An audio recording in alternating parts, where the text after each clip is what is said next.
Hey guys, welcome back to my channel, and I'm back again with another really interesting video which is part of our Rust basic series. And as you can see on my screen, today we are going to discuss Rust typecasting. Okay, so without wasting any time further, let's get started with it.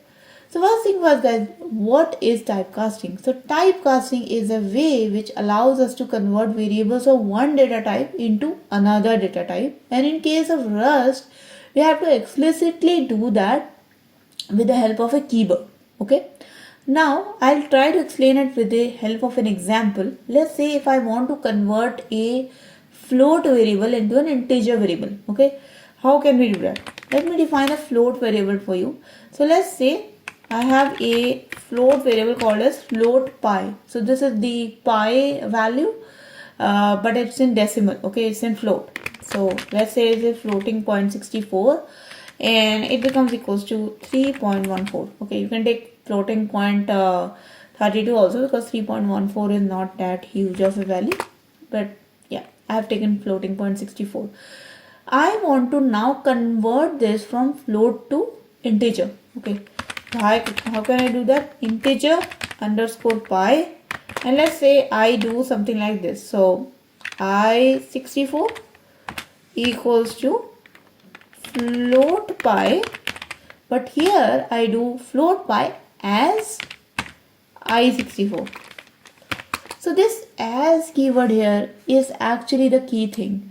This keyword is converting your float variable, which is float underscore pi, to your integer variable, which is having like I64 as its data type. Okay, now if I print this variable, both the variables, so print ln, and let's say float pi equals to float underscore pi, and I'm just gonna copy this line and print integer pi. So float pi is float pi and integer pi is integer pi.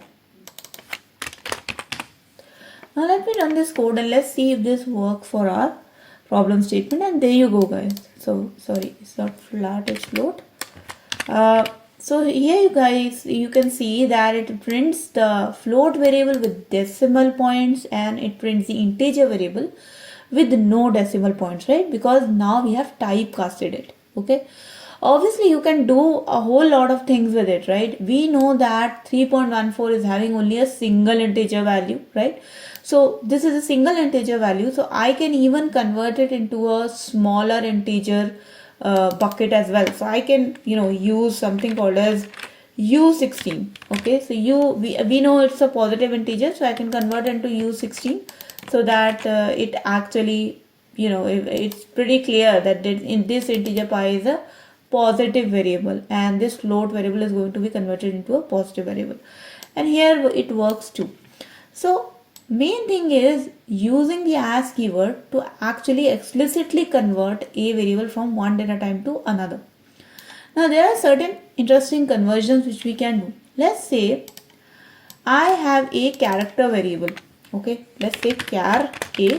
This is of type character and the value is, this is of type char and the value is alphabetic a.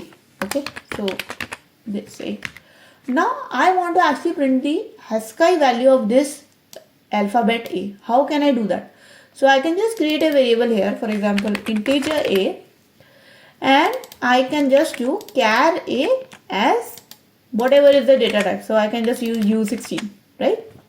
Now I can just print that a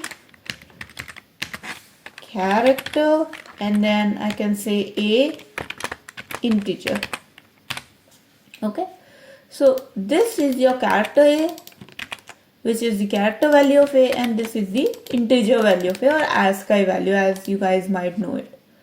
And once I run this code, you can see that how beautiful it is. It is actually typecasting a character into an integer, and the first value is a character which is printed and the second value is actually the ASCII value. Okay, so you can do a whole lot of interesting things with it. Okay, another thing you can do is actually something called as boolean to your integer value, right?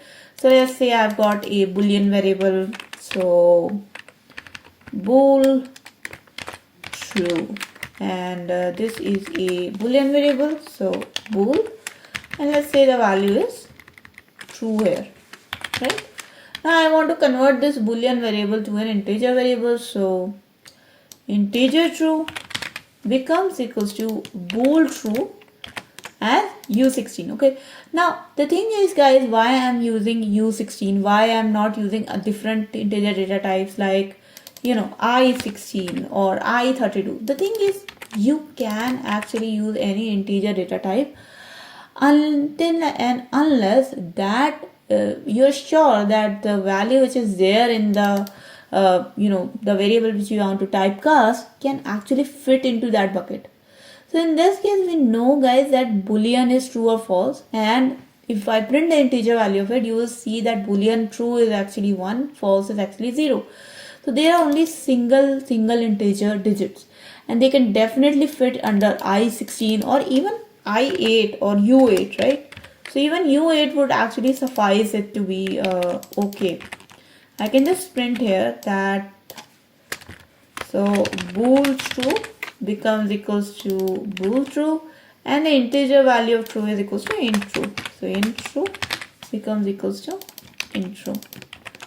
So as long as my typecasted value is able to oh sorry, that's my bad. I'm just gonna change this from char to bool, and you can see that now this should work, and there you go, it's working now. Okay, so we know that the integer value of true is 1, the integer value of false is 0, and as long as these values are able to fit into the typecasted bucket, you can use, you know, that data type. So we know that unsigned integer with 8 bytes, it is able to hold digits, okay, single digits and some double digits as well. So in this case, you can actually use U8.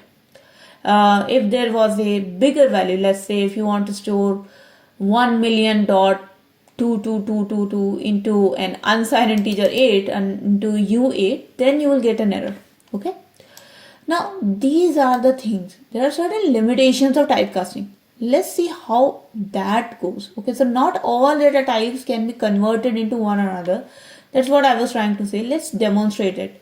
So let's say, guys, that we have got a float data type, right? So let's say float a. So if I've got a variable which is f64, and the value is something like this, right? So it's like 65.1122.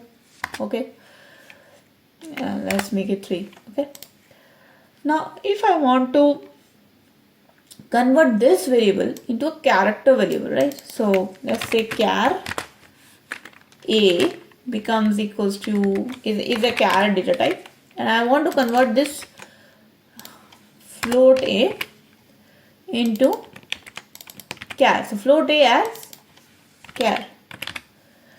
So I want to convert this float variable 65 dot something something into a character variable, right? So float value is equals to float a, and char value is equals to char a. Right?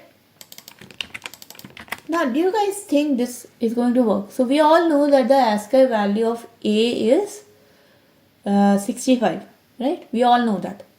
But can you convert a float variable, a decimal variable, into a character? Can you do that? Let's try this. And there you go, guys. You can see that you cannot convert a float 64 variable into a character variable. In fact, it says that only U8, that means only the variables which are having unsigned integer 8 as data type can be converted into a character. So let's say if I take here something like this, so I32, that becomes equals to 65. Okay, let's change this name from float to integer, and let's make it integer, and then let's name it this, right? Now if I run this thing, do you think that will work? And there you go, guys. Sorry, I will just change this, and now let's run it again. Now let's run it again. And you can see guys that even this is not working. So now I have an integer variable which is actually having value 65. 65 should get converted into A, right? But because the data type is I32, we are not able to cast it. It's only if the data type is U8 you are able to cast it. So when I run this, now you can see that it works. So this is the limitation of typecasting. You cannot always convert your data type into a different data type. You can only do it if actually those are compatible. So we know that in an unsigned integer of 8 bytes, you can only store alphabets that could be up to up to the ASCII value of your last alphabetic character. So that is why only U8 type of variables can be converted into character. Okay, if you increase the data type value or increase the data type limit, then you won't be able to convert it. These are the certain limitations of typecasting, guys, which we have to keep in mind while we are writing our Rust code. But that was a video, guys. I hope this video was informative for you and it did help you in some or any other way. And if it did actually help you, then please do not forget to like this video and share this video with your friends. If you have not yet subscribed to my channel, then please do subscribe and hit the bell icon for future notifications of more such programming and coding related videos. That was all from my side today, guys. I'll see you guys in the next video. Until then, take care and bye bye.